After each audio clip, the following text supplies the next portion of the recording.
This conversation is totally falling into the gutter. There we go. Oh no, you have the hiccups? Yeah, already. That was a hiccup or a bird? Not a good way to start it. Someone needs to scare you or you need to hold your breath. Don't scare me. Let me grab the gun. Cameron whipped out the gun last episode. I don't like guns. You want to play with I it? just don't know. I didn't like it either. Was it Kurt Cobain? Cobain. Welcome back to Yappin' Away. Episode 5. I'm your first guest star. I'm honored to be here. Thank you. So happy to have you. Yeah. You have no idea how excited. I think Haven's pretty excited. I'm so excited. I could not sleep last night because I was just thinking of things to talk about. Well, but that is a typical Pisces. Their brain is always moving and thinking and planning, and that makes me. You want to introduce her? So, this is Lisa, our wonderful coworker, or as I like to say, our fairy godmother. The wisest woman we know. Godmother. Full of wisdom, has powers that are unexplainable. And I envy it. I just want to say that, and I knew that you guys were going to touch on that, and I just want to say that, everybody has the ability to tap into their subconscious. Mm-hmm. First of all, you have to have some kind of belief system behind it. But I mean, mine has always kind of been a little more prevalent ever since I was a little kid. My mom would explain, what was going on, different incidences that happened to me. But I firmly believe that everybody has the ability to do what I do. It's just, you have to be able to believe in a higher power and have somewhat of an anchor, so to speak, because you don't want to get lost in it either. But yeah. And what do you think made it more prevalent for you, over other people? I think it's just I've always been very sensitive. So if you're a sensitive person, very emotional in your head. Very much so when I was a kid. Okay. And in fact, I always felt like I was different. I always felt like I was kind of like an alien, kind of like I didn't belong here. That's reality and this isn't. Right. I always felt like that because I was so tapped into the other side that it's like, well, maybe this is just make believe and the reality is somewhere else. I mean, we really don't have anything to validate that, really. I mean, it's, just the it's thoughts. like we're just here, and we're programmed to believe certain things ever since we were a little kid. A lot of things. Like Plymouth Rock. This is they landed in Plymouth, and we're programmed. We are kind of like rats on a wheel. I mean, we're programmed to believe certain things at a very young age, and so if anything was to come along that was out of the norm, we would probably be very shattered. We'd be very confused. Wait a minute. It would break our reality. It would. Yeah. It would, because we're programmed to believe these certain things. Yeah. I've two questions tagging onto that, which is, I don't know. Did you say you're not a very religious person? Or are you religious? Well, I was born Catholic. Same. But, it wasn't, no, my family was not very religious. I mean, we did the catechism and all that. But for me, I was always very fascinated by pictures of Jesus in crosses. And I don't know, I guess I just intuitively believed in a higher power. I mean, that's interesting because, I really didn't have, the mom or the parents or the church to really guide me in that area. But I found comfort in it at a very young age. Just believing in something higher. Yeah. I remember going to the St. Bridget's Fair, a Catholic church that was in our neighborhood, and there was this broken cross. There was a cross, and Jesus was his arm was broken on it, the nail came off, but it was I just wanted it. And interesting. Yeah, and I put that on my wall in my room. My room was an attic. But I put it on my wall, and whenever my mom got like upset with me or something, or I wanted the attention from my mom and I didn't get it, I'd be upstairs and I'd be like praying to the cross, that cross. And just on your I said, own, okay, if you're real and you really do exist, I want to hear Daniel by Elton John on the radio. Lo and behold, it came on. Oh, yeah. Oh, and then the next song, which I can't recall exactly what song it was, came on. By the time I picked the third song that came on the radio, I wasn't mad at my mother anymore. I'm running down the stairs saying, Ma, what just happened? You picked 3 in a row. 3 in a row. And wow. He made it come on 3 in a row. I don't know really like how to explain that, but it was like a validation that, you know, be careful what you wish for because, right. you know, it could happen. You were the only person praying at the moment. Yeah, I was, but I mean, I got my answer, you know? Yeah. You know, I always tell people, it's like one of my own philosophies I always tell people is like, I don't care if you believe in a rock, okay? It's not really, it's like believing in something that's higher than what you can sense with your 5 senses. Mm-hmm. You know, whether it's Allah, whether it's Buddha, whether you're Catholic, Christian, Protestant, whatever you want to call it, you know, just have that belief. You'd be amazed at how many people do not have any belief system whatsoever. These people that are atheists. I mean, that's to me is like, wow, like how do you survive in this world without having that positive, I'm just giving myself goosebumps. Here they come. I'm channeling. How do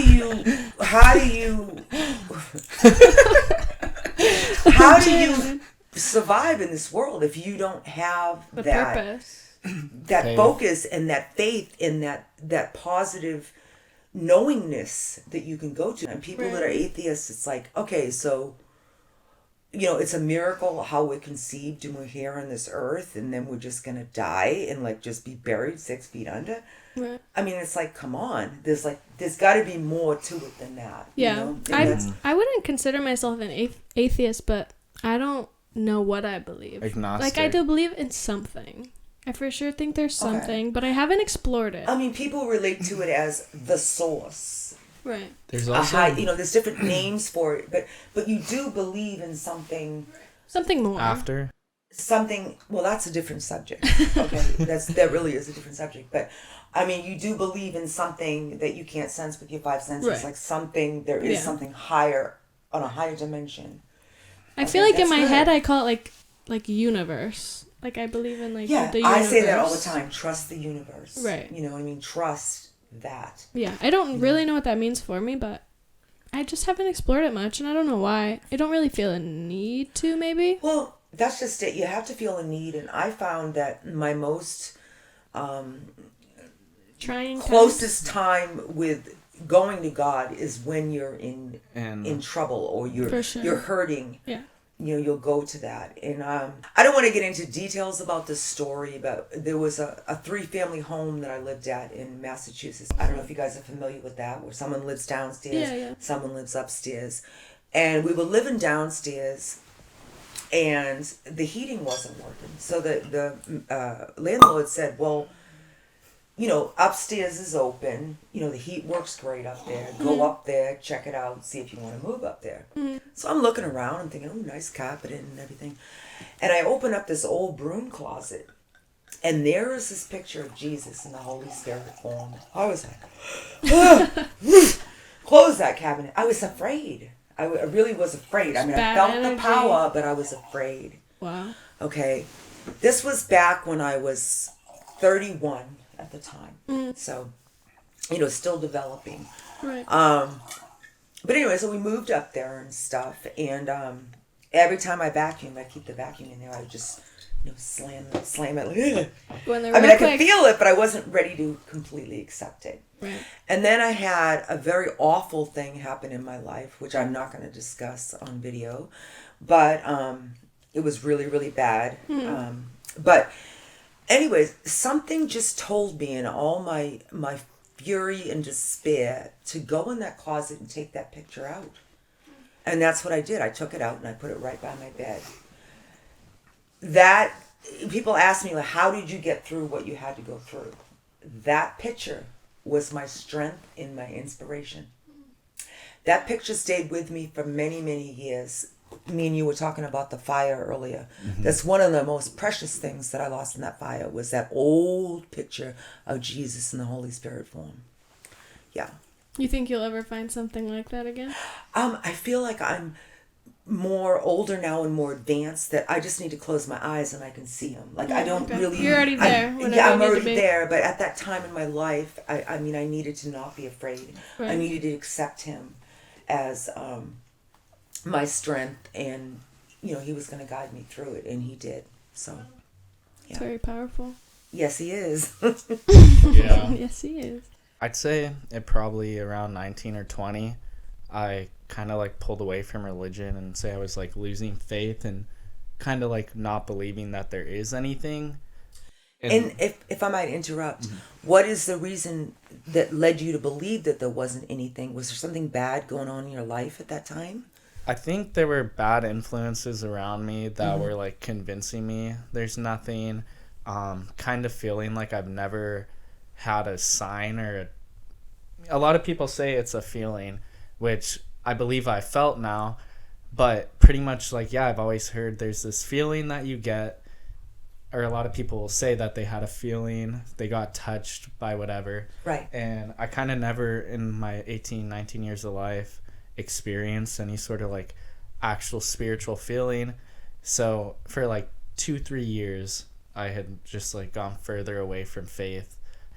And then it wasn't until like my best friend passed away that I started just noticing all these weird things around me happening. Interesting, yeah. And honestly, because I've also been very skeptical about psychics and all the stuff that you talk about. Which most people are, because it's like we're very mechanical. It's like if you can't put spirituality into a scientific formula, people don't want to believe it. There is like a big question mark behind it. We really don't know.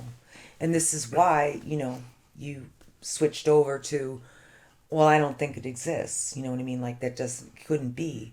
And that's perfectly normal for people to do that because there really is no validation on it. Yeah. So then really like what secured the belief in me that there is more than this realm we live in was when Haven asked you to give me a reading. And I just told you the details that my best friend passed away recently. And you had told me things that nobody except me knew, or even stuff that like I didn't know. And it's just when you're telling me something that I know my best friend is, there's no way that I cannot not believe in that. That makes me feel really good because it validated your belief system in believing that she is on to a better place, a better realm, a better, whatever you want to call it. But in order for me to be able to tap into that, it's true that you can communicate with people on the other side. They have the ability to do that. We have the ability to perceive that. We, in human skin, in our energy, we're way more powerful. Like people say, well, what if I see a ghost? It's like I was telling you the other day at work, Cameron. It's like you have the ability to say, go away. You know what I mean? We have more control and pull on this earth, but they have ways of communicating with us if need be or if they want to. Right. Okay. Sorry, didn't mean to interrupt. No worries. This is your episode. Okay. So, I mean, going back to what you said, I gave you my necklace, I think, and it had helped you, like, see more. But the first thing you asked was if it was a woman or a girl. And it wasn't. It was a guy. It was my, like, closest guy friend ever. But then something else you said was that you got this really sensitive energy from him, which is why you thought it was a woman. And let me just say this too. When you're channeling from like another dimension, you're hearing things, I can't try to make my consciousness make sense of it. So it's just coming in like subconsciously. So I talk really fast and I never remember what I say. Mm-hmm. So everything's repeating to me. I'm like, did I say that? And this has been going on for years. Well, my sister's like, you said that. And I'm like, really? I don't remember. You even like put a name out that was like, go ahead. Sorry. It's your situation. You go. Yeah, I don't remember. She's right anyways, though. So yeah. at first he had always said he was a medium and that he could see like dead people. And you said the energy was very sensitive, which like that explains him very well. Yes, it would have to be. He was a very sensitive, emotional person, and he was also a medium. So really, it adds up. Oh, wow. 2 and 2 I didn't know 4. That. Wow. But yeah, so at one point you had said, "I'm seeing Cameron," and you were like, "But I'm not seeing you. I'm seeing Cameron." His name was also Cameron. That's right. You told me that afterwards. Yeah. And then you had mentioned the name of somebody that was there when he died. I don't know if it was Sally or Patty or... Yeah, Patty. Okay. Crazy. Yeah. I mean, I don't know. I don't know, like... It's hard to explain. I can't really explain it, really. And I think I said to you before, it's like you have to have that ability to make your brain blank. Right. Where you can, like... Just literally that just feel. Subconscious thoughts or vibration come in. Right. And I can do it really easily, and I just assume that everybody else can do that. But, yeah. I mean, when I ask people, they're like, no, I can't do that. So... You know. Do you think it's a practice? Did you have to practice that? Oh, yeah. I mean, I can do it better now than I could when I was younger. Right. I think it's probably because I'm more secure in my belief system now. I'm more secure within myself. I'm not afraid, and I just, it's just fine-tuning just came into my head. It's like just being fine-tuned. And I think that just years of trials and tribulations and different things have made me stronger and more connected. So, people wonder, like, well, why is this happening to me? You're supposed to learn from these earthy experiences, and you do learn. And it does build character, and it does make you a stronger person. You can't see that when you're going through it, but in the end, yeah. Do you see it as a gift or ever a curse at all? Mm-mm. I never see it as a curse. Really a gift? For me personally, because I feel as if I can use it to help people. Mm-hmm. And that's, what God wants us to do, is to help people. So I'm actually thinking at my ripe age, we won't mention how old I am, but at my ripe age to actually, start doing card readings and spiritual counseling as a job. Because I feel like if that's makes me feel good to give to people and to help people, and if it comes to me so easily, why not? Mm-hmm. For sure. Yeah. Do you think it's something that you could like connect with online? Because I know a lot of people will do readings over the internet.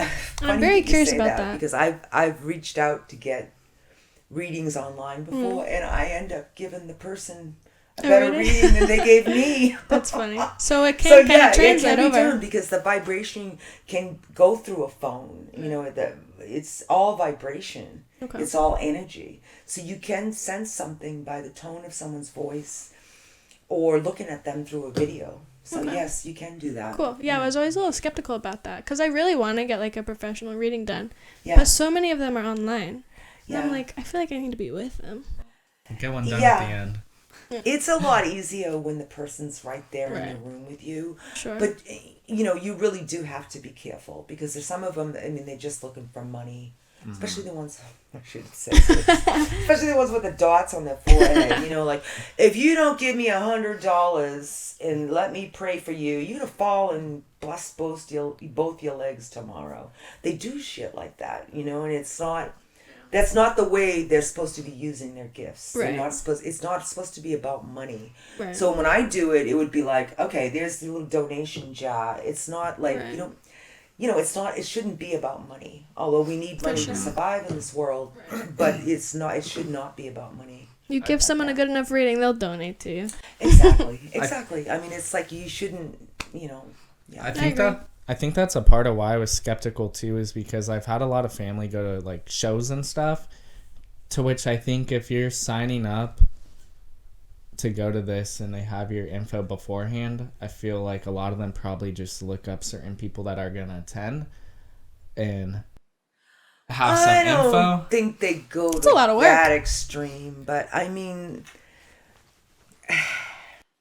I don't know. It's really hard to say. It's really hard to say. The best thing is like word of mouth, like people that you know through friends that they're good. You know. Now there is no time in the psychic world, so it's very difficult sometimes to give someone like actual time and date. You know, and that's one thing earthy people need to understand is, you know, you can say, well, I'm getting a feeling, you know, in August, but it might be like 3 Augusts from now. You know what I mean? Yeah. So it's very difficult. Time is a man-made thing. Yes. It is. Yes. Part of why I think that too is because there's been like 2 different family members that have done the live shows, and first off, if you look up my name or any of my family with Curcio, one of the first things that's going to pop up is my sister's obituary, and these people always talk about my sister. Right. In like a crowd full of people. So it's like not info that's really hard to obtain. But I don't know, that's just... That probably is the main thing they would feel from the other side, though.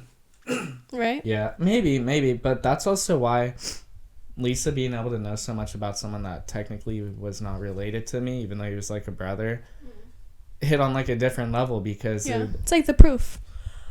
Yeah. Well, I mean, I don't remember exactly what I said, but it was like this girl knew something about what happened to him. I think that's what I said to you. Yeah. She knows something. So she's connected to what happened to him. Like, she knows something. Like, whatever I was channeling wanted me to tell you that. Like, in other words, there's, you know, if there's a big question mark about what happened, there's more info that could come from her. At first I had thought that person was actually with him when it happened, but I ended up finding out that was one of the like next door neighbors. Oh, okay. And she was there when the police were there. So wow. I wouldn't be surprised, or I don't know, maybe I think she was somebody that was hearing what was going on. Possibly. You should talk there's to definitely her. a reason why I, you know, brought her name up. She knows something, like maybe what was going on beforehand, you know, or things leading up to the event, you know. Like you should talk to her. I don't know how I would, but that was also the person that got bit by his dog when things were freaking out, I guess. I would be very curious to talk to her. Right. I'm not trying to push you to do so. I just don't know how that would be possible. Right.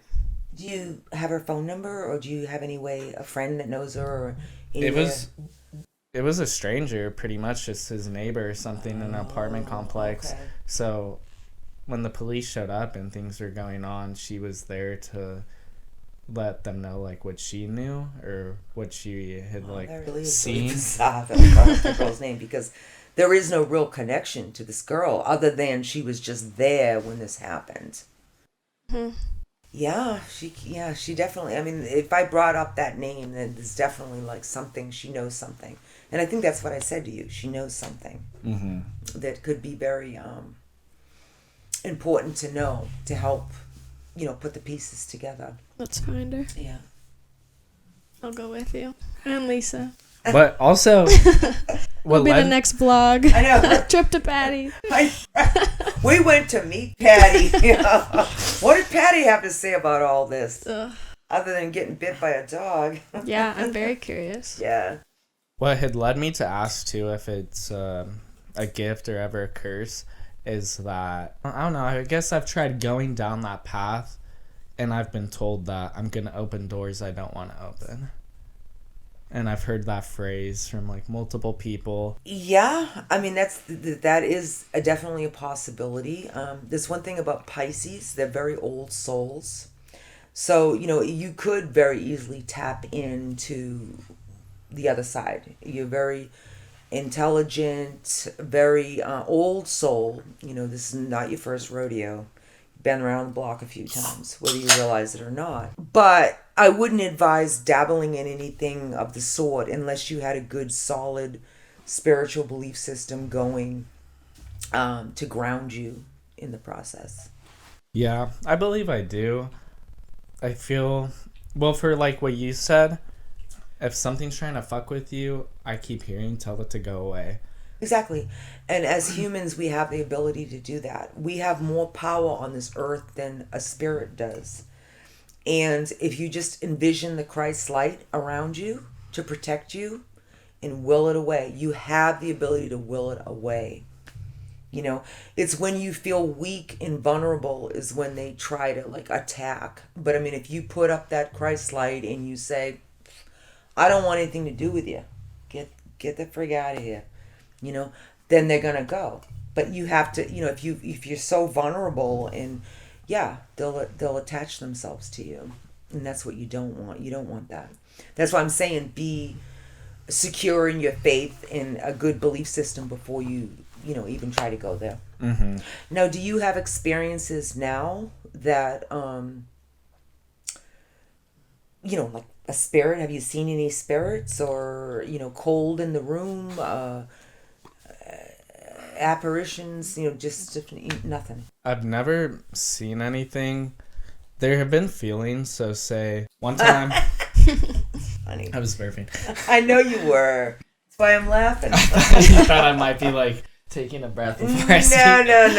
No. You wish. There was one time where I was driving on the freeway and I was just looking at my phone, and I look up and I make this like quick swerve because I was about to hit like the median of a bridge, and my car literally Get off your damn phone. went on two wheels, and I just kind of felt this insane push or like force on my car that put me back on all four wheels. That was just unbelievable because in my mind I had already like envisioned like, all right, here I go. I'm about to start rolling my car on the freeway. But something just like literally pushed my car back onto all the wheels, which is why I've kind of always said this. I feel like there's some sort of guardian angel around me, whether it's my sister or maybe a friend I had lost previously in like high school. And you can have guardian angels just as people from the other side, not necessarily someone that's passed over. Everyone has guides, spiritual guides that try to communicate with them. So yeah, it could be a guardian angel. It could be someone that's just tapped into you or is guiding you and helping you make the right choices with your life. And then, and don't be afraid of that. Never be afraid of that. Mm-mm.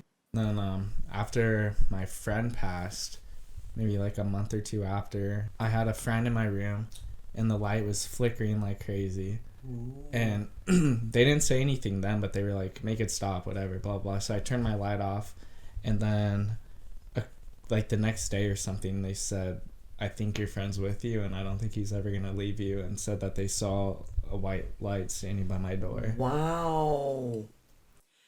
Now that's interesting because they say that when people like pass over or die kind of suddenly like that, unexpectedly, they do visit people that are very close to them before they actually do go to the light and completely pass over.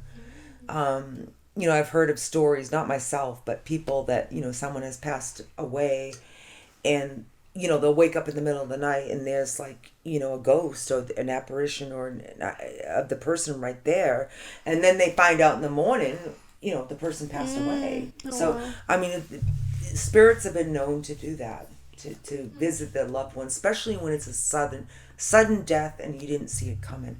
So for your friends to sense they've seen the light and all this, I mean, yeah, he was probably letting you know he's okay, You heard like a fluttering in your ear too or something, right? Yeah, there were two occasions. One, I was in Upstock at work, and like, we don't have bugs at our work. And I heard something. That's what you think. No. Maybe like every once in a while there'll be a spider that probably came from a box. But I was up in Upstock and I heard something go like right around my head, wings. And then another time when I was just at my house on the couch, I heard the same thing like around my head, wings going. And then it stopped and I couldn't see anything. All right. Well, pay attention to those little things. I mean, being that you said he was like a medium himself and he was really into spirituality, that he would try and do something like that. Like Houdini, like before he died, wanted to prove that there was life after death. Right. So he did certain things to prove to his wife that yes, there is, you know what I mean? So they try to do things like that, especially people that have some sort of belief system going on with an afterlife. So that's interesting. There have been a couple other things I can't really remember right now. But then also, I had just seen his sister, and she showed me this little dinosaur toy they found somewhere. Just, like, found it. And then the next day I went to do a city cleanup with my brother, and I found a little dinosaur toy. Wow. Does dinosaurs have any significance to him? I'm not sure, other than like him and his sister finding that little toy that she still had and showed me the day before. Oh, right. Oh, okay, gotcha. Okay. Yeah, that is kind of a weird coincidence. Yeah, a lot of little weird things. Yeah. I'm not gonna lie, I have to pee really bad. Go ahead. Me too. I feel it coming on. It's one thing about beer drinking. I know. When we're back, we'll toast the wine. This is so, like, interestingly, like... Fun.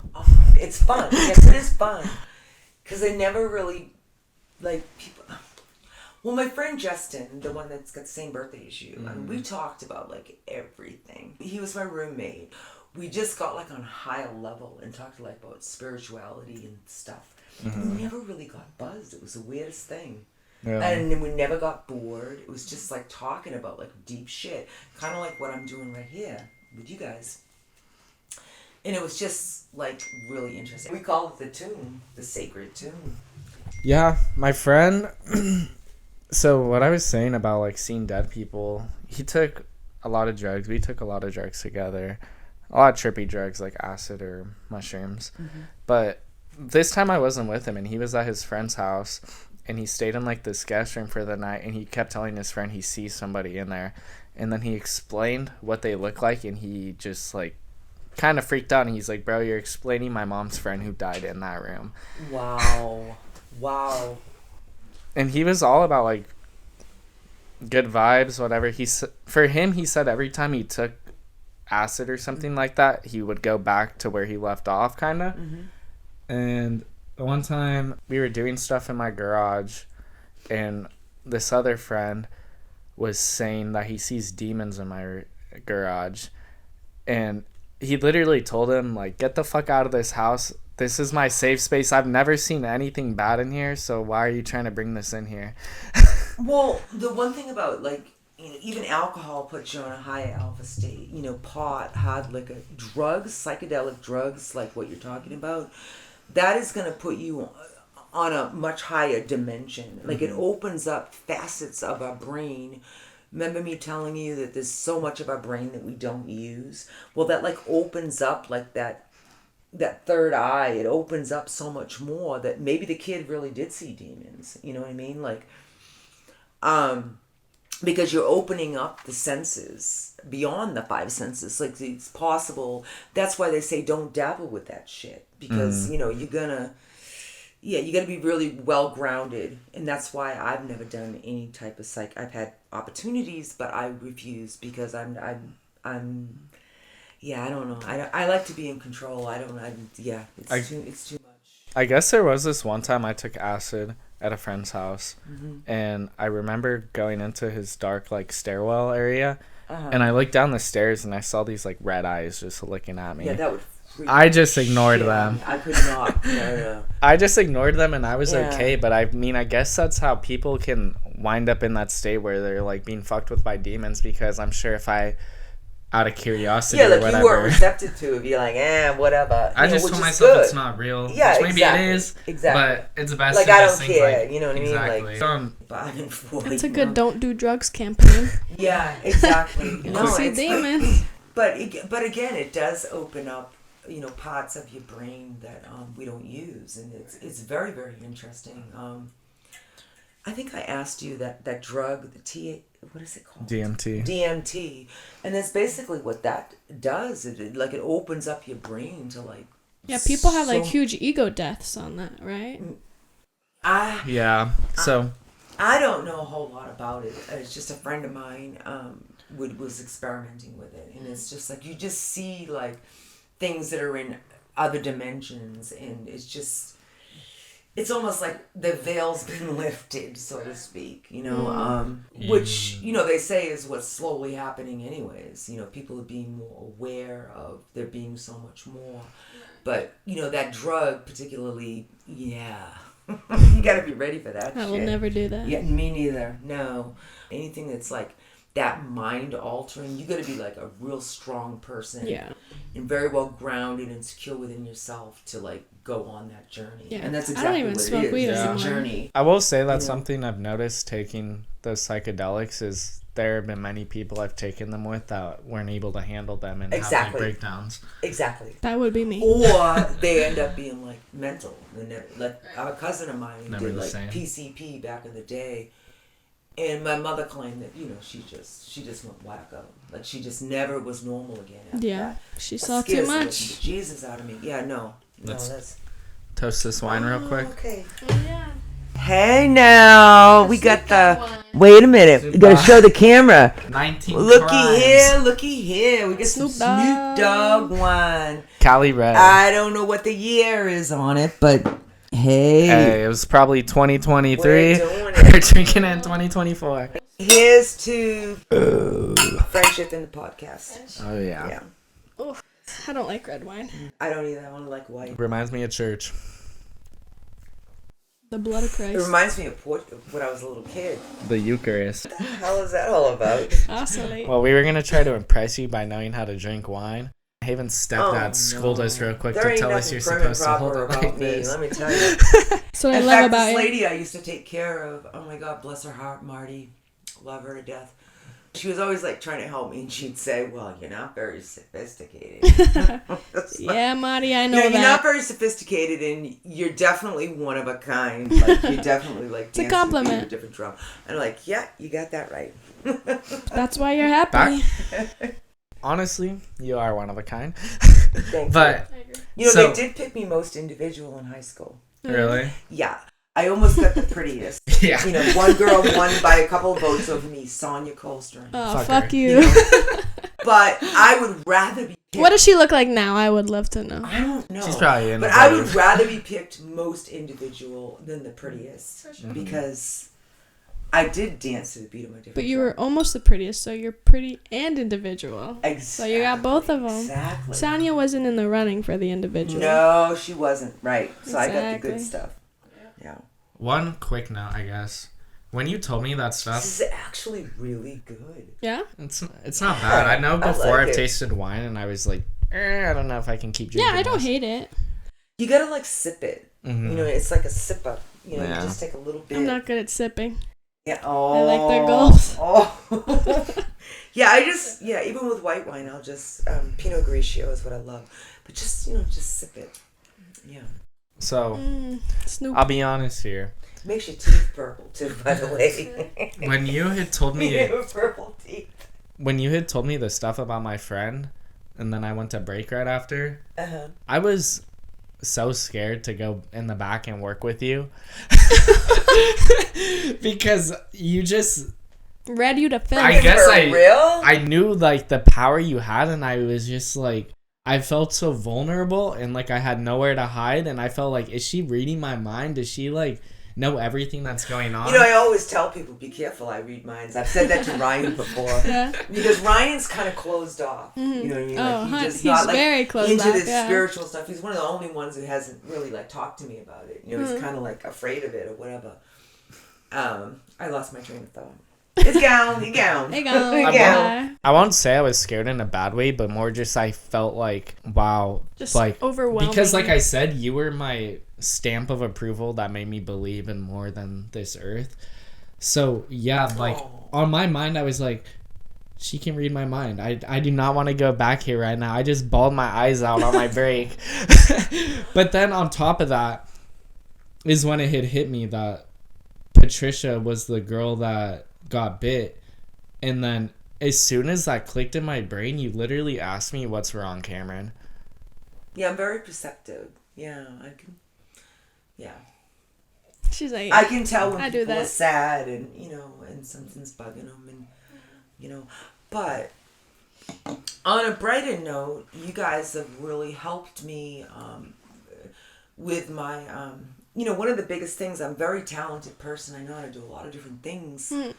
God's gifted me with that. But it's like, what is my purpose? Like, what am I supposed to be doing? Right. And I've always ask myself been a that little every psychic day. and, dabbled with the cards for years. But you guys have made me realize that, wait a minute, like maybe this is what I should be doing. I mean, they're all into it. They all want to know. I love it. And, and then you guys having me come here for this podcast, it's like, well, geez, I mean, it's like, and I know that's what... It touches people. It really does. It's what I'm supposed to be doing, and I think that I've evolved to a point where I can do it very comfortably. It's not like, well, I'm nervous, like, I don't know what... No, it's just like it just flows out of me. That's good. But, that's what happens when you get old. Hey, you don't give purpose. a fuck. Get that? You don't give a fuck anymore. You know what I mean? It's like you just realize that there's so much more to a book than its cover. And it's not all about glamour and beauty. And, remember when you were like really young? It's like, well, what does he think? What does she think? Yeah. It's like, it really... Doesn't Those matter. are just Who insecurities that you have when you're young. But as you get older, you realize that none of that really matters, Yeah. There's so many things that don't really matter, Pretty much most things. A lot of Nothing don't. matters. They really don't. Most things other than the people you love. Are healthy and alive and good, and that's what really matters. I agree. It's not about money or this, that, and the other. It's about I love that person. That person's still around, and God, please don't take that person from me. And I just got goosebumps. See? Yeah. Yeah. I agree with you. True fact. Yeah. That's how I know I'm speaking the truth. When you get the goosies. Okay, I'm touched. It's like when you hear Goosebump Higher by count, Creed. too. I'm sorry, I didn't hear you. It's like when you hear Higher by Creed. Will you take me higher? Well, I told you my friend Bobby, yeah, he was always like a wicked stoner back in the day or whatever, and he knows that I like Pearl Jam, but that's when Creed first came out. He's like, he used to call me Sister Lise. I used to call him Brother Cobb, and he's like, Sister Lise, you gotta listen to this. Meanwhile, the whole fucking car is like reeking like pot. I'm like a secondhand high, and he puts that song on, and Another dimension. Took you higher. shit. Yeah, but it really just resonated. I mean, how certain music just really just touches your soul. Like you feel it. That's a thing where music gives you goosebumps. Oh. I mean, there's definitely music that touches my soul, but I know for you, Higher came on my playlist out of nowhere, and you showed me your goosebumps, and it's a condition where you actually get goosebumps from music. I can't think of what it's called, but there's a term for it. Yeah, it's just really like it's touching you. It's like it's the core of you. It's the feeling. Like you can't explain it. Exactly. That's the thing about all this stuff, and probably why people don't believe in it is because you cannot explain it. No, it's you can't. You can't. And if put you it don't into feel a it, you sign. don't get it. Exactly. Good point. And like I said, if you can't put it into a formula Right. that us rats on the wheel can understand, Right. then it's like, well, you can't prove it. You can't prove it. Right. It's Yeah. called a feeling of frisson. Frisian. It's been one of the big mysteries of human nature since it was first described. All this stuff is just a mystery. Like nobody knows. But I love that. Well, I believe it's being touched by the Holy Spirit. I've been out in like 105-degree weather before, and I'll meet someone who's spiritual, and it's like that happens, and it's like, why am I getting goosebumps? It's 105 degrees out here. It's just it's the spirit. It's feeling the spirit. That's why I said if you feel a ghost, usually the room is real cold. Celeste asked me that question today about a ghost, and I said, well, you feel the room feels cold. You'll get that goosebumpy feeling, like you feel the presence. Yeah, it's weird, how that works, but... She's definitely very curious about that stuff, because she also asked me if I've had, without me saying anything, she asked have you had any, like, sort of experiences after your friend passed away. Oh, really? And then I explained to her all this shit that was happening. Dreams, too. Dreams. Oh, my God. I mean, pay attention to your dreams. I never remember my dreams. No, well, this is it. You need to have, like, a dream book, okay, or a log or a journal, something you keep by your bed. Because when you first wake up, you're still somewhat in the subconscious, and you can recall these dreams. Right. But if you get up, you go to the bathroom, you eat coffee, whatever, you're going to forget. So you got to write it down immediately. Because dreams can slip your mean mind. things. It's like they're trying to tell you something, or you can get, my mom's a firm believer in that, messages in dreams. It doesn't happen to me that often, but you need to be in that good REM sleep, they call it, the deep sleep, where you're actually dreaming, and not everybody dreams. I've done it. I have a little thing in my phone, but like honestly, most of the time, I'm such a deep sleeper. When I wake up, I'm just so out of it. So you would think that you would have these amazing dreams. I probably do, and I just don't remember. You don't remember. Yeah, you got to write it down. Yeah. I had so many dreams about my friend where things were like pretty normal, and then I would try to hug him and he would be like really angry at me. And there were some things that happened where we hadn't talked for a while before he passed. So there's just a lot of feeling in like my heart that like, how does he feel about me and whatever. So I just had like many dreams where. Okay, hold that thought. I have to go pee. All right. I don't want to trip over this cord. I'm gonna go pee outside. It's very quiet in this room. Very, very quiet. Back from the smoke break. Let me fix this. Oh, yeah. Forget where we left off. Yeah, I forget where we left off But too. on the smoke break, we're talking about relationships. I don't know if we want to continue that or. Oh, yeah. Yeah, that's. It's a big topic. I think that's a subject that we can all relate to. Yep. So maybe if we get talking about, we get talking about relationships, it's something that we can all relate to, and For sure. give feedback on that, and you guys can give feedback. Do you want to do the Reddit questions, and that could lead us into some conversations? Yeah, we can do the Reddit. They're relationship based, right? Most of them. Okay, let's do that. So, we'll start it off on. We're all a little drunk now. We'll start it off on a strong one. Cameron, is that you? Cameron? You're not in the gurney. It's not me. It's not you, Snoop Dogg. Mama, come out to the pool. Weird. Oh no! Don't even. Oh my god, he's been on a rant about that, and I'm telling him like how to like, the other characters, like he's got to have the mother. You know what I mean? The mother shows up. Oh yeah. And the kid, the mother, wasn't somebody else that we said? The demon. The demon, yes, the demon that you do. Fuck you. Yeah. But I was saying to him that he should, like, put music into it. Like, how different words,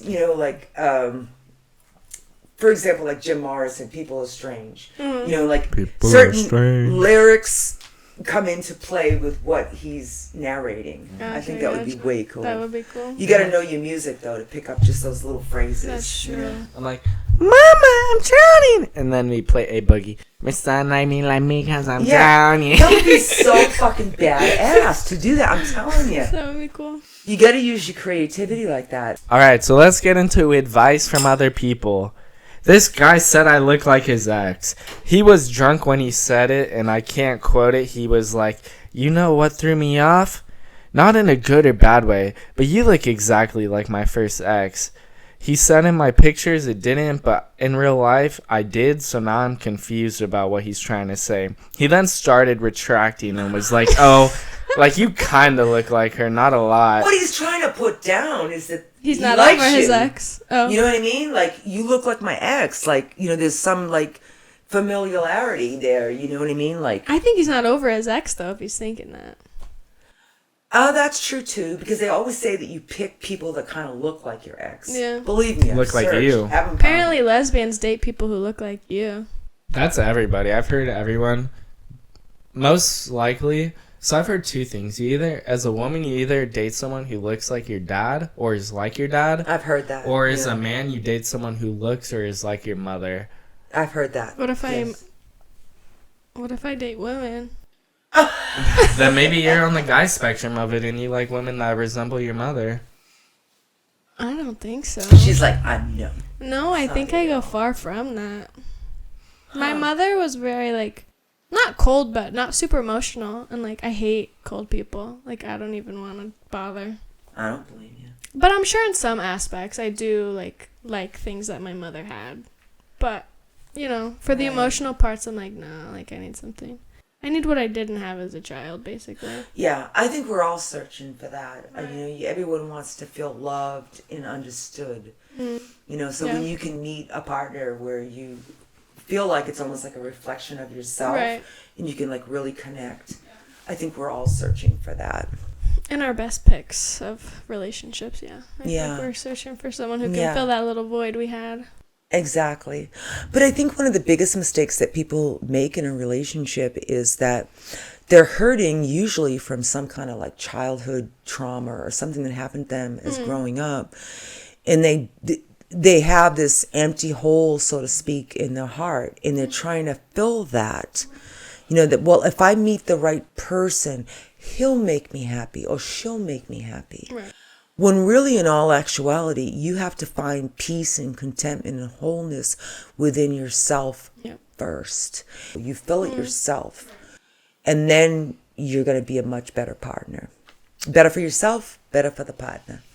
Yeah. That's the real. But that's a hard thing to do. I mean, it really is. It takes a lot of experience. I always say realization's half the battle, then you got to do the work. You know what I mean? And it takes a lot of people a long time to realize that after numerous relationships, failed relationships, abusive relationships, picking the wrong partner, to finally realize, you know what? I'm looking to find someone that's going to fix me when I need to fix myself first. I think it takes a lot of the failed relationships to realize that. Yes. Because I'm living proof of that. Yeah. Yes. And for me, I never knew what I needed to fix until it was the problem 3 times in a row. And then I'm like, okay, maybe this is something there definitely is, you tend to go for that same type of person over and over again. Because you can relate. And it's like, you can relate. We must be the same. It's almost like, okay, I'm used to dysfunction, so let me pick someone that's dysfunctional. Right. It's comfortable. And it's almost like there's a part of you that doesn't think that you deserve normalness or a decent person. It's like you're settling for or connecting with that dysfunction in the other person. And comfort doesn't mean healthy. No, I like that. Definitely true. That's definitely true. True. Right there. Comfort doesn't mean healthy. Even ransom. I don't know if anyone's ever said that. By the light. That light is so bright. It's like, whoa. The Christ light. Hello. It's not grammatically correct. Hello, how you doing? I guess this honestly wasn't even a question. I forgot about the question we were answering. I know, we were on a rant there. I guess someone says you look like their ex. How does that make you feel? I'm out. You think Why are you thinking about your ex when you're with me? That automatically is a red flag. I mean, it is a weird question. It is not a question. Here's the eyeballs, it's okay if you feel it, maybe, but don't say it out loud. Keep her out of this. It's a weird thing to say. I get maybe seeing that, but to actually say that to them, they did say they were drunk. But yeah, I don't know. I feel like you said that means they're not over them. What did you say? They like you. They're trying to say that you look like my ex. There's a familiarity there. There's a connection there because you look like my ex. That would, if I met someone that looked like my ex, that would probably be the first thing I'd say is, oh my God, you look like my ex. And I would automatically feel some sort of connection. Yeah, I mean, I see that side too. I feel like it also depends on how it ended. But I guess you wouldn't know how it ended. But it's are you talking about an ex that was a very toxic relationship or one where it was this person that was very good to you? Well, either way. I don't know anything but toxic. I don't think I would take it.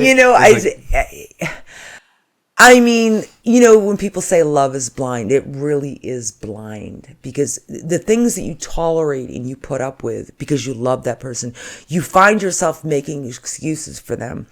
You find yourself saying, but that's okay. All these things, it's you can only give them the benefit of the doubt for so long. Exactly. And then you get smart and you learn to love yourself. That is so freaking key. You know what I mean? I deserve better. You don't tolerate it when you I'm love not going to yourself. settle for this sinking ship. You know what I mean? I mean, my whole analogy of that was that I was in the ocean, felt like I needed something to support me. I was just gurgling above water to get that oxygen. Like I needed something to save me or I was going to sink. But I was so desperate that I jumped on the first freaking piece of driftwood that came along. I'm like, oh, this'll do. This'll work for me just fine. You know what? Fuck the dinghy. Fuck the yacht. Fuck an engine. Fuck the fact that it only has one oar. You know, this'll work for me. Right.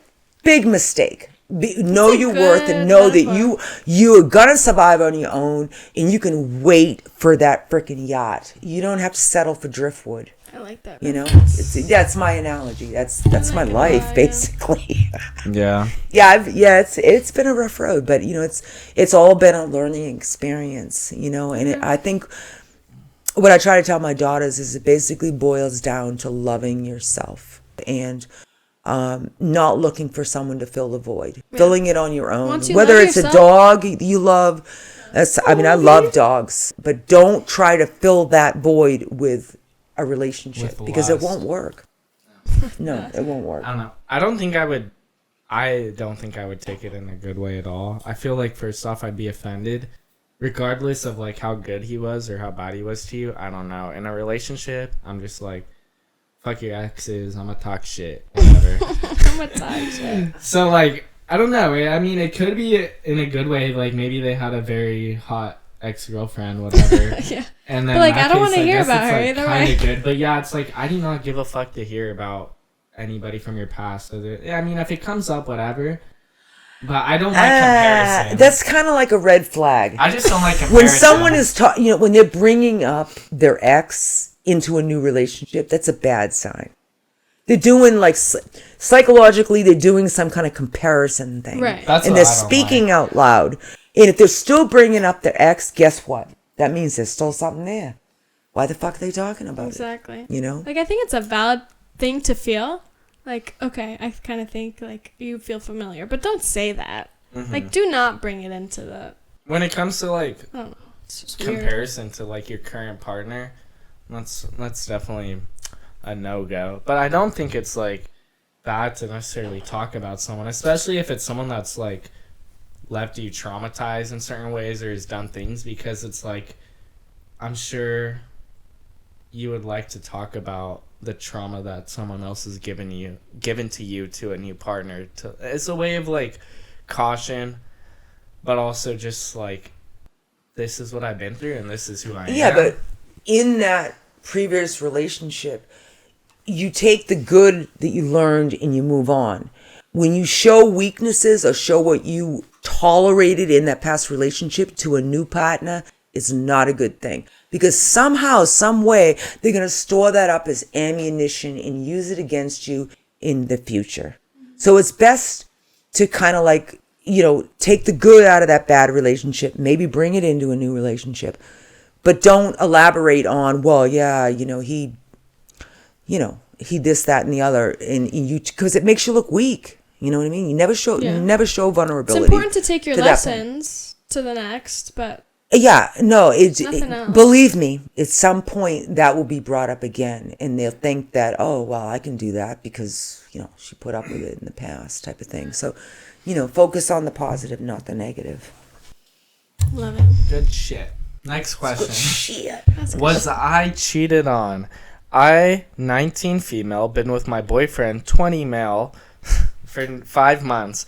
And in the beginning, there was a girl I noticed blowing him up constantly. I dug into it a little and found they followed each other on everything. And she even made a Spotify playlist for him and was adding to it 3 days after we started dating. I never had the balls to say anything until last night. I just straight up asked what was his relationship with this girl. Grow some fucking balls, bitch. I mean, come on now. I mean, it's just like, I don't know what kind of relationship she's going to have, or they agree that they're just dating kind of thing. But obviously, something. 5 months at this point. They've been dating for 5 months. Exactly. And there's somebody else. Nah, no. I think he moved on too fast, clearly. Yeah, I know. So, to finish it. Either way, leave him. I asked him what his relationship with this girl was. No, it's not right. I I asked what his relationship with this girl was, and he said he had talked to her a long time ago, had plans to date. It didn't work out, so they stayed friends. He then said she ghosted him a few weeks after we were together because she was jealous. He's claiming he had no intentions of doing anything with her, and he thought he made it clear. I am just so in shock, and I don't know if I'm overreacting, but like he'd literally hide his phone every time she texts him. That's not friendly, right? And the Spotify playlist, come on. He literally made me one a few days into dating to express his love. LMFAO. I just think he moved from one relationship to the another. pot to the freaking frying pan. Fast. Yeah, no, that's not good. No. I don't think she's wrong to be worried, but I don't think he cheated on her. But I think he moved on way too quick. Yeah, he sounds like he's got some manipulation ability. He doesn't really know what he's looking for. He's still interested in this one and that one. To the next. I mean, who knows what he's putting down completely to this girl. But, I mean, it's like, yeah, you got to be able to, risky. Like... Yes, very much so. Very risky. I mean, there's huge red flags. Yes, I agree. I don't know. To me... The fact that even after he's been dating her for 5 months and 3 days ago, she's adding music to their playlist. She is, not him. Yeah. So she's not over him, which means it was recent. Exactly. Like, it's not something he did, necessarily. But it just goes to show that was pretty recent. So if she's still feeling something, he probably is too. Whether he's cheating on her or not, he's probably still emotionally kind of still there. So regardless, it's too fast. Mm-hmm. He needs to slow his fucking roll. Yes. It's That's probably the best. That's what a lot of people do, though. It's like they're in a relationship, they break up, and then it's like they're still kind of toying with the ex, but like they're already moving on to something new. My dad. Yeah, I mean, especially guys. It seems like it's more common with guys. It's because they kind of ignore the feelings of it. Yeah, exactly. Yeah.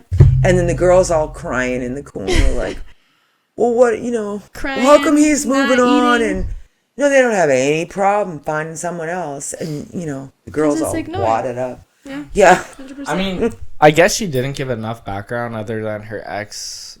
Just like, I guess she hasn't really said he's done anything. So that's a good sign. I'm sure if he did do something, she would have said it too. I guess like... I think that's all she's got. Hiding the phone when she texts him is sus. That's, wait, I didn't hear that part. Yeah, she said anytime she texts him, he hides the phone. Oh, that's so not good. But that's another huge red flag. Hello? I guess to what you guys were saying, like, I don't know, some people... 6 months, 1 year, 2 years, whatever, like they still don't get over a specific person, and that's like I didn't say 2 years entirely. Well, I'm just adding on because it's really possible. Like someone cannot get over someone for 10 years and bother someone for that long. Yeah, I do agree. Yeah, I know the healing process after a real loving relationship is a long journey. It's not something that a couple of weeks are going to go by and you're ready to date someone else again. Yeah, it's this. If it's real love, that is, real love, keyword. And there is different levels of love, So it's like you might be thinking that he's loving you full spectrum unconditionally, and really he's only you're loving him on a 10, and he's only loving you on a 3. She's only loving you on a 3. Yeah. You know what I mean? Actions. It's their actions that prove. Words are cheap. They can talk the talk, but can you walk the walk? You know what I mean? Do you really mean what you're saying? A lot of them just don't. mean they know what they just want to tell you what you want to hear. Yep. Oh, I love you. Yeah. Yeah, show it. But are you gonna jump in front of a bus for me? Probably not. Yeah. Would I jump in front of a bus for you? Yeah, because when I say I love you, I really mean I love you. People don't take, they use it like a household word, just throwing around. Love you, I love you, I love you. Yeah. It's like, do you really love me? You know what I mean? There's different levels of love. 100%. That's the point I'm trying to make. Yeah. Love, I love you. Pretty big word. It is, but it's like people say it like it's just the household word. Like, I think I'm going to go take out the garbage now, It's like, use it in a, they're not, they're really not feeling it to the full capacity. And the full capacity is that, you just want to freaking curl up and die when that person leaves you. Yeah. That's the real love. Yeah. So you always want to make sure that there's that equal balance in that relationship as you go along. Don't go by, well, he said he loved me. she said she loved me. You need to believe it. Pay attention to the actions that she does, because that's what's going to prove to you that she really loves you, not just, I love you. You're sick in bed, keeling over with, a bad stomach virus, and she's like, ain't nobody got time for that. You know what I mean? Yeah. If she really loves you, she's going to be sitting there with you. She's going to be rubbing your stomach. She's going to go get you chicken soup. Right. That's the proof. The proof is in the pudding. It is. There's rarely any pudding. Well, that's when you ship it off to market. You don't want it. Goodbye. How do I tell potential dates I am a 26-year-old virgin man? I never really put myself out there in the past and was never comfortable with a one-night stand. Recently, I've been working on myself a ton. I want to put myself out there and find a partner. How do I address the elephant in the room when it comes to dating? I know it's uncommon at my age. What's the best way to handle it? I know it's a deal breaker for some women. Should I be upfront, not to waste anyone's time? If you were dating a virgin in your mid-20s, when would you want to find out? And a little bit more. Someone said, just don't mention it at all. And they said, full disclosure, my one and only attempt at a one-night stand was pretty embarrassing. I was so nervous I was almost shaking and couldn't get it up due to my performance anxiety. I'm sure some people could get away with it not being unnoticeable. Based on my experience, I'm sure whoever I date will know something is up when we go to bed. The woman I was with could certainly tell. That's why I feel like it will be less embarrassing and I'll be more relaxed, able to get over my nerves if I'm not worried about faking the experience. One of the key experiences to a good relationship is communication. You're getting involved in a relationship and you're 26 years old and you're a virgin. It's like, communicate to your partner. If anything, she's going to respect you for being honest about it and like, woohoo, I got myself a virgin. But to think you're going to like lay it down with her and not say anything and feel all comfortable and weird, the relationship is probably not the right relationship for you if you can't communicate that. Yeah. I think you should communicate that, yeah, I'm a virgin. 26, yeah, but I'm a virgin. I get like the idea of not liking someone who's experienced. But at the same time, if that person does not like that you don't have experience, then that's clearly not the person for you. Exactly. I was thinking more so along the lines of they were just like hooking up with someone. If it's a relationship, I agree, you definitely need to lay that out.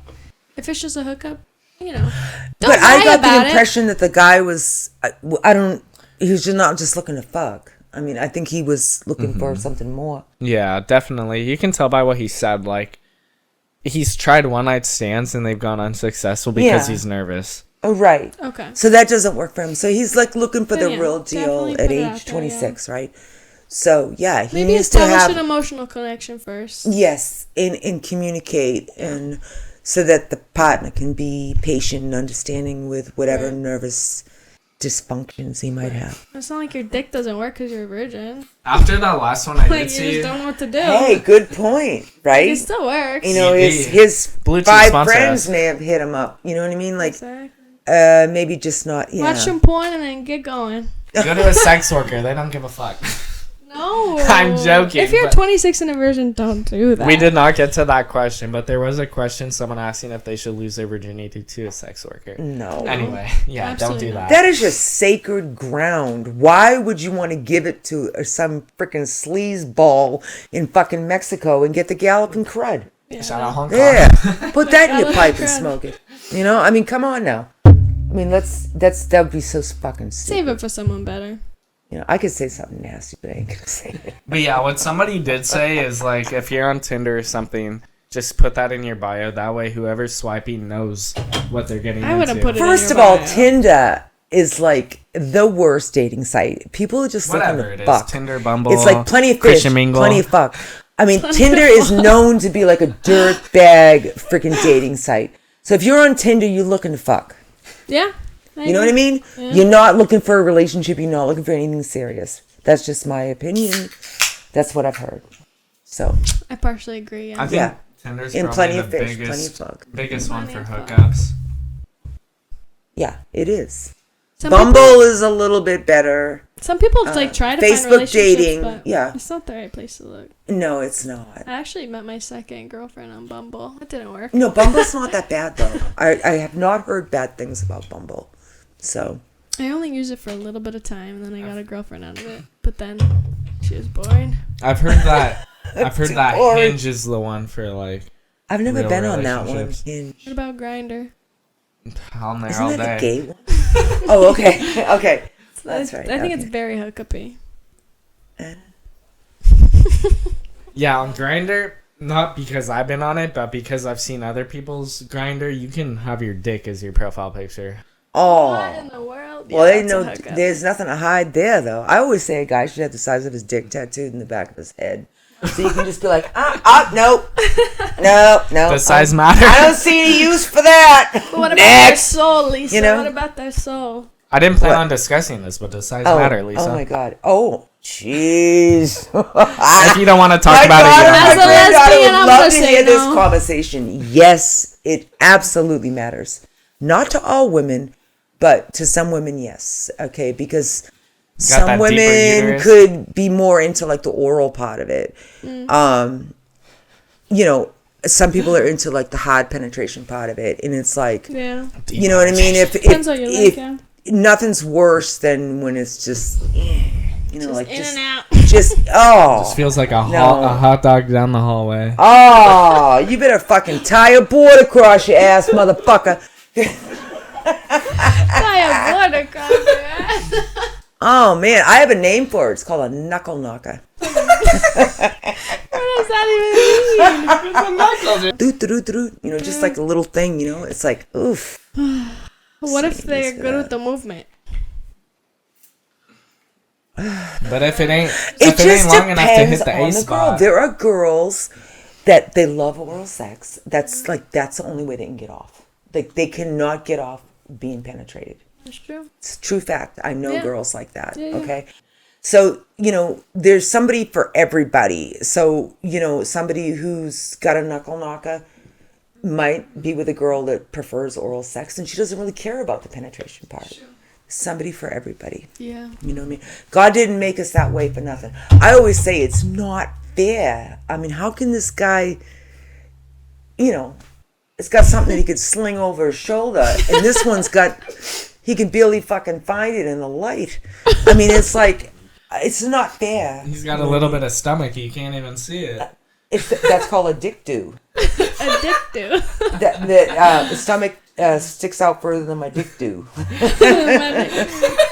never heard that. I actually used to say that. I Yeah. love it. Yeah, it's called a dick do. Addictive. Yeah. But yeah, there's somebody for everybody at the end of the day. You know what I mean? Everybody's different. Girls are different down there. Guys are different. Do I think it's fair? No, I don't think it's fair. Pass that on to the 18-year-old asking if he should have sex with a sex worker to lose his virginity. There is somebody for everybody. I don't know if you've been Does on. he have a dick any- do? Do you have a dick do? I don't know if you've been on any dating Does he have a websites. dick do? But Well, you know, probably- as guys get older, they get these big freaking guts. the beer and, belly, you know, yeah. dick do, like if their dick don't stick as far out as their belly does, and that's not good. Like they don't even know what it looks like Like the anymore. pregnant 'cause you woman can't trying to do fucking her see it. toenails. Use This conversation is totally falling into the gutter. that. It's the best. The We'll bring concept, it back together. That's all right. What even was the original As question? long- Just So the yeah, dick do. if you're a 26-year-old virgin, if you're just trying to have a one-night stand, maybe don't bring it up. I mean, I don't know. He says he gets anxious, but like Don't we all? at You the know- same time, bro, just pop a Zan. I Okay, don't know. let me just say this. Okay, a lot of the times anxiety is brought on by not telling the other person. Do you ever notice how, like, if your stomach hurts and you tell somebody, like, you automatically feel better? Yep. It's kind of like this dude needs to, like, say to his partner, like, you know, like, Just get this it is out all there. new to me. Like, I'm really freaking nervous. And that's going to make him feel so much better. Just communicating to the partner, not trying to perform, you know, never doing it before, you know? Imagine if your first time's a sex worker, then you gotta tell your first real We're actual getting partner two stories mixed up. that I've only. The 26-year-old is not asking if he can fuck a sex worker, or if he should. Why did you? What question are we on? The 26-year-old is just having a hard time losing his virginity. One, he said he tried having a one-night stand and was too anxious, but also he's just wondering, like, do I tell somebody this? Which, like, if it's a one-night stand, I don't know. It's hard because he says he gets anxious. Like, if it's a one-night stand, I don't find it necessary. Suck it the fuck up or find a girlfriend. But also, like, if even if it's a one-night stand, like, who the fuck is he kidding? Hot. He's gonna, like, fuck her real good and he's never even had sex before? No, he needs to open up and say, look, I'm looking for a wham bam, thank you, ma'am, but I don't have any experience. Could you help me out here? You know, not true. Just go for it like he's freaking some kind of Casanova, you know, like he don't even know what the hell he's doing. All right, so be honest, open up, whatever. If they don't like it, they'll walk out. They'll do the walk of shame. If they can't respect the fact that he's a virgin at 26, then you know they should be happy about that. You know, they shouldn't be. They'll be like, "Ooh, boy, I'm about to take your soul." Then there's the door, dude. If you can't hang, there's the door, baby. Exactly. Don't want to hit you in the ass on the way out, motherfucker. Yeah, hit that ass on the way out. Lisa's from Boston. Yeah, and I'm drinking a little, so, you know, it always comes out when I'm drinking, so, you know. So, just tell it like it is. I guess be honest. If she don't want your little virgin pecker, kick her out the door. Wait, how do we know it's little? We don't know. He could be like a John Holmes. I meant Lil. We don't know.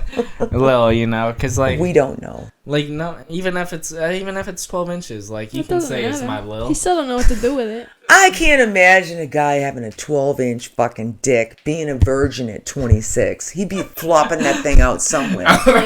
You know what I mean? It's like something. He would be way more confident. It's a knuckle knocker virgin that would be like, you know, what's she gonna do with this? You know? You have a point. Yeah. Do you have a knuckle knocker? But if you got some big, huge unit, yeah, it's guaranteed the girl's gonna be satisfied. I like that unit. This one is so non-relationship and non-sexual. How do I stop being a loser? I am 24 years old. I am a man. I'm unemployed. You're a loser, baby, so why don't you kill me? Back! Okay. All right. I'm 24 years old. I'm a man.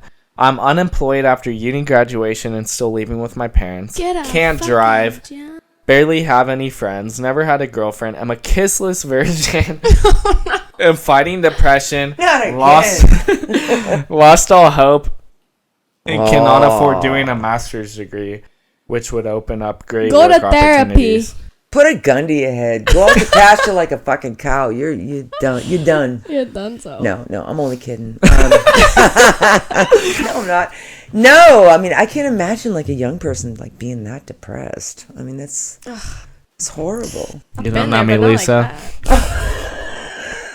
Depression's so common, but that he's really got it in for him, huh? Yeah, he sounds like he's just like ready to off himself. I think like, get a job, have some sense of accomplishment, responsibility. Something. I mean, he just sounds like start somewhere. It'll all fall into place. Exactly. I like that. Even if you're a uni grad, you can find a regular 9-to-5 minimum wage job and work that until you get your career.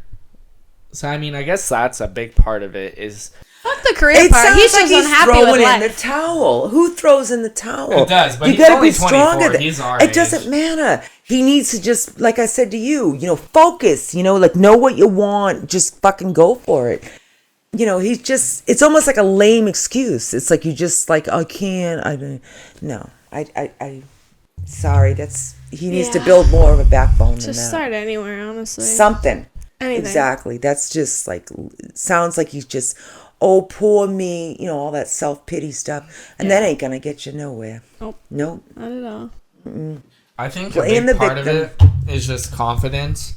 Whether you're a confident person or not, it's the way you portray yourself. He doesn't have anything to be confident about, though. I mean... Okay, but like... You're right. That's what I mean. He sounds like he's ready to off himself. I mean, it's like, what does this guy got going for him? You know what I mean? He's just like, poor me, like, like, what am I going to do? We don't know his degree. He graduated at university. So, I mean, I would say he's got more going for him than, say, we do. Wait, what? Wait. She's got to pee. I have to pee too. Oh, you being at that point, just either get a job, get a relationship, meet some friends. Get something going. I Even think if it's just fucking showing up to the park at 6 p.m. and riding on the swings. Just fucking do it. He said he came from upper middle class, which maybe that plays a part where he feels like he doesn't have to work. But just working a job, having daily communication with people goes a long way. I don't know. It's like you've graduated at university, so technically you could have more going for us than you and I do, but you're choosing to do nothing with it. And maybe he is trying, but it's difficult. I get that. My cousin went to Santa Barbara and was in the best fraternity possible, but it took him a while to find a real job in his career. That's very common though. it Most is people very don't common. use their degree right away, and it's fine. To not have kissed somebody by 24, that's a little crazy. Maybe, I mean, he didn't include if he's 300 pounds or ugly, but even then, bro, I know girls that like fat guys, so and whatever, the hottest girls date the ugliest guys as well, look at celebrities. Yeah, just put yourself out there, literally in any way. It really is about boosting your own confidence, because confidence goes the longest. Right, but that's easy to say for someone who has confidence. So it's how? And I really feel like that's literally just having responsibility. Having anything going for you. Whether it's the stupidest fucking thing. Whether it's that you're the best fucking Call of Duty player in the world. Have something. You know? Yeah. I guess I've never struggled with confidence, but it's there's gotta be something you are proud of. My turn. I have to pee too. I guess I'll go with you. I'll pee in between your legs. I know. I'm a little tipsy. That's where I left. How to stop being a loser? Okay. It's just all about the way that you carry yourself. Really, I don't know. I guess I've never... You cannot jump back into that conversation. I'm not there anymore. I've never been that, down bad to where I've had problems with, my ego or confidence. But, whether it's just, dressing better or getting a haircut that fits you, I don't know. There's a lot of ways to boost your confidence, which really confidence is everything. If you portray yourself as someone that's a little nerdy virgin, you're gonna have a difficult time in life. But get a job, dress better, and just feel yourself out and become the person you want to be. I don't know if there's outside influences impacting that, but just be the person you want to be. That's very well said, Cameron. Yes, I agree 100%. It's how you portray yourself and liking, it can be just the right haircut or the way you put your makeup on or the way you dress can make you feel different. Not to talk about Coach, but I always tell people that, new purse, new life, it's like something new. It's something prestigious and nice. I'm not saying material things are the best, but I mean, no doubt you get yourself a new Coach purse, you're going to feel like $1 million. I mean, it's certain things that you wear and how you present yourself, reinventing yourself is very important. Right. Even... Yeah. This shirt I'm wearing, say this was all Saints. I like that shirt. That would be a few $100, maybe $1,000. But this is just a pirate costume from Amazon that I got for $25. And it's it looks good on me. It does. It fits you. It fits your personality. It really does. Not everybody can pull that off. No, not everyone can put on a fucking pirate shirt with ruffles and fucking pull it off. That's true. Thank you. I'm fucking Especially serious, not men, yeah. Could you imagine that shirt on some nerdy looking guy? Right, with the short virgin? hair. With a dicky do. The version with the dicky do. You wouldn't pull it off. No, it wouldn't fly, but it fits you. And it's knowing what fits you. It's what feels comfortable to you, Alright. So we'll get into the next portion. Okay. Do you like Family Feud?